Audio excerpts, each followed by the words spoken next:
Hi guys, welcome back to my channel. My name is Kanisha if you already don't know.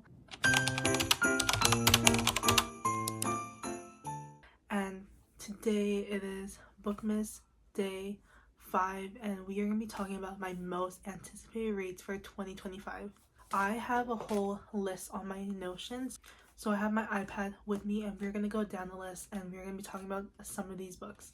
Obviously, I'm not going to have every book on this list just because I just updated like maybe a couple minutes ago, so I might be missing some books, but these are the ones that I kind of remembered to put them in my list. So yeah, but let's get into the video. Maybe I will do like a Notion tour just because I have like a lot of things on here, which has helped me keep track on different books and just kept myself organized. So maybe I would do that. But anyways, let's get into 2025.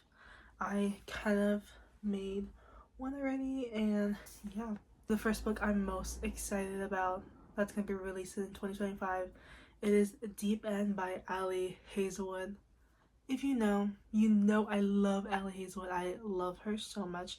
And when she announced she was coming out with a new book, I was so excited because Bride was actually one of my favorite reads this year, which is really surprising. Like, I have not given that many books 5 stars this year, and Bride just happens to be one of those books that was 5 stars. So I'm so excited, and I always just love Ali Hazelwood books. I feel like they're just kind of like a fun read. It's not something to take too seriously. Like, that's why I like it so much.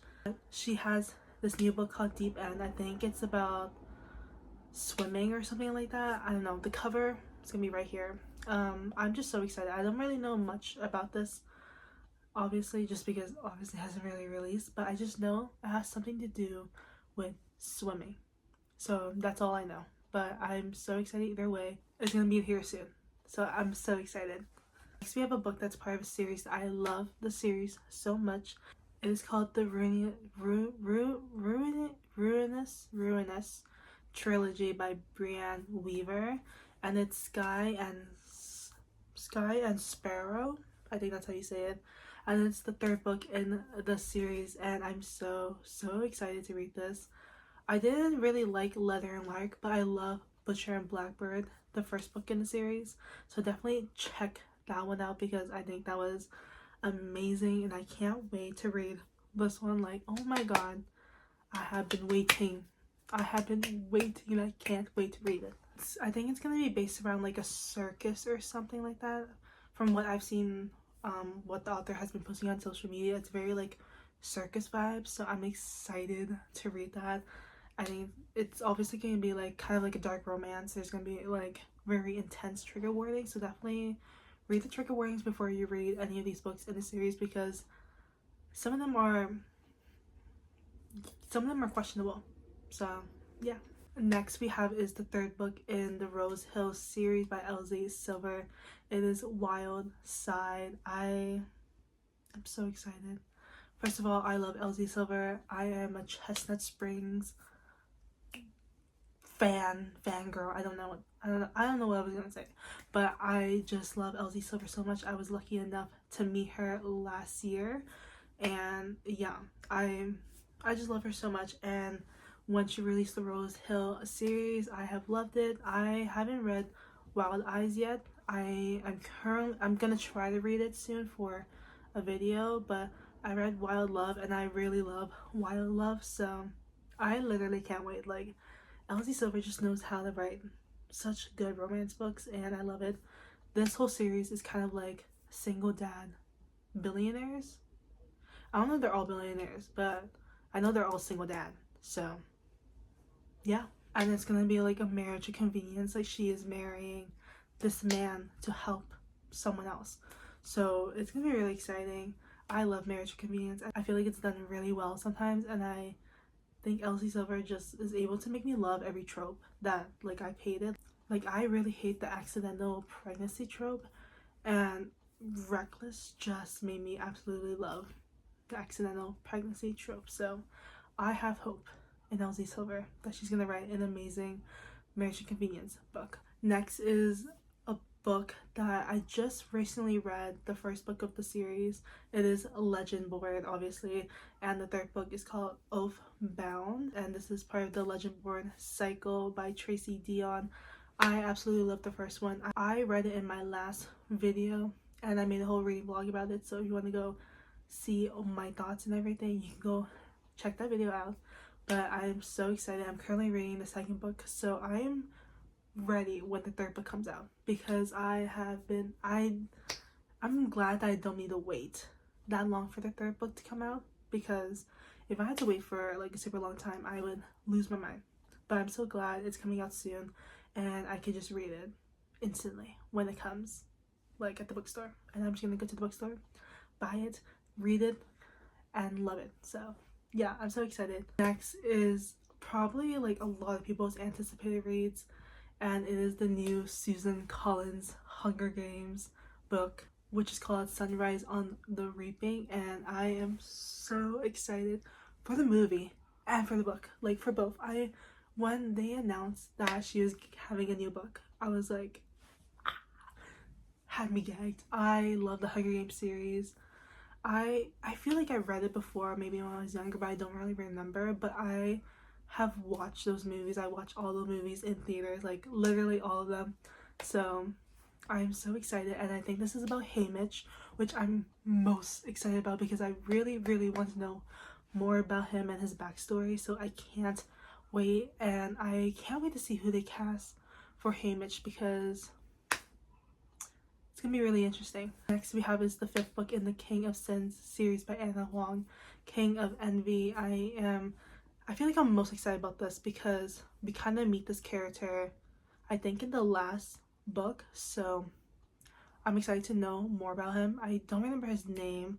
Starts with a V or something like that, and he doesn't really speak or something like that. Yeah, I don't know.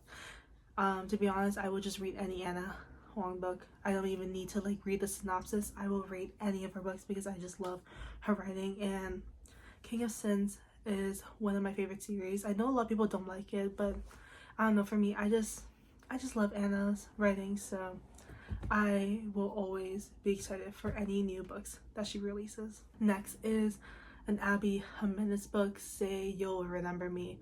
I read my first Abby Jimenez book this year, yours truly, and I just loved it so much, and I can't wait to read this new book of hers because I'm just so excited. Like, I feel like Abby Jimenez, even though she's a well-known writer, I feel like she's still underrated. Like, I feel like a lot of people still don't talk about her enough like other authors. This one's gonna be more of a summer book, so I think it's releasing closer to the summer, but I could be totally wrong. I can check. Oh, it's releasing like April, so I mean, it's almost close to summer, so it will be the perfect book to read outside in the sun. Also, the cover is just gorgeous itself. Like, please, I love cartoon covers. They're just so cute. I don't know too much about the book, but just like briefly, like our main character, she goes through something and she wants the other main character to kind of like forget about her. I think it's gonna be a sad book. I think it's gonna be a sad book, and I'm gonna cry because anything with like trying to forget someone or anything, I feel like that is the saddest like storyline ever, so I just can't wait. Next is, oh my god, if you know, I love the Shatter Me series so much, and when Tahara Mafi was announcing that she's releasing like a whole new, I think, sequel to the Shatter Me series, I was so excited. I can't wait to read this. I'm so excited. I thought the Shatter Me series was gonna be over and we were gonna get no more, but we are gonna get more, and I don't know what characters we're going to be following in this book, so I have no idea, but I literally cannot wait. Shatter Me was like one of my favorite like dystopian fantasy books that I first read, like the whole series. Really, like I literally read the whole series so quickly, and I just can't wait. Hopefully we get to meet Julia and Aaron again. I miss them so much, and also Kenji because I love him as well. Next we have is It's a Love Story by Annabelle Monaghan. I read my first Annabelle Monaghan book this year. I think it was called Summer Romance or something like that. And that was so good. I love her writing. I love how relatable it is to someone who was a little bit like an older age, because I feel like with most romance book it's always usually someone in their 20s, and I felt like Summer Romance, it was the character in her 30s and she's still trying to figure out life, which I feel like is really relatable to a lot of people, because obviously you could still be lost in your 30s. So yeah, and I just love her writing so much. She just described like the perfect summer day, and I think this is going to be a summer book as well, so I can't wait. And I feel like her books are just so easy to read. Like the writing in there is kind of insane, because it really feels like you're there with the characters, like on a specific summer day. Like the way she describes it, the way she describes the environment, the surroundings, like it's just everything to me, and I'm so excited. And lastly, my most anticipated read is, it's untitled because there's no title. It is the second book in the Fae and Alchemy series by Callie Hart. I know this book, the second book was supposed to release this year, but I guess it didn't happen just because she got traditionally published. So I think it got pushed back, but there's no title for this. I have no idea what's going to happen. Obviously, it's going to continue from the first book. So if you have not read the first book, Quicksilver, you need to go read it right now, because it is one of my favorite fantasy books I read this year. And honestly, I'm not really a fantasy girly. So the fact that I'm saying this is like one of the best fantasy books I read this year, you need to go read it now, because it was just amazing. But the publishing company, Forever Publish or something, whatever like that, they sent me a Quicksilver package. So I have the book right now, and they sent me like cute little goodies I would show you, but I'm kind of too lazy to stand up. But if you go on my Instagram, it's there, or you go on my TikTok, I posted about it. So yeah, that is the wrap for my 2025 most anticipated reads. Obviously I didn't have every book, because there are some authors that I put on my list that I haven't read yet, but I know their books are releasing, so I just put them there. So they're not like my most anticipated reads just because I haven't read any of their books, but the ones that I was talking about here, those are the books that I actually have read, the authors that I actually read. So yeah, but I hope you guys enjoy this video, and I'll see you guys next time. Bye.